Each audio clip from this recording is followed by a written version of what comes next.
আল্লাহর হাবিবের রওজা শরীফ দেখে আমি সহ্য করতে পারি না রে আবু বকর, বিদায় দাও, আমি চলে যাব। চলে গেলেন নবীর পাগল। সিরিয়া দামেস্কে যাওয়ার পরে কিছুদিন পরে নবীজি স্বপ্ন দেখায়, কিরে বেলাল, এটা কেমন জুলুম, কতদিন হলো তোমার কণ্ঠের আজান শুনি না। বেলাল রে, তোর কি মন চায় না আমি নবীর জিয়ারতে আসতে? বেলাল আয়, আমি নবীর জিয়ারতে আয় রে বেলাল আয়, কতদিন হলো তোমার কণ্ঠের আজান শুনি না।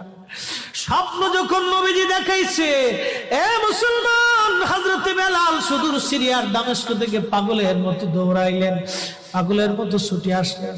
যখন মদিনাতে আসলেন তখন তাহাজ্জুদের সময় চলতেছিল। তাহাজ্জুদের সময় চলার সময় হযরত বেলাল রাদিয়াল্লাহু আনহু কাঠের জালি দিয়ে তখন রওজা শরীফ ঘিরে রাখা ছিল। ওই জালির পাশে বসে বসে জালির সঙ্গে মাথা ঠেকাইয়া নবীর পাগল বসে বসে গুনগুন গুনগুন করে কাঁদে আর বলে,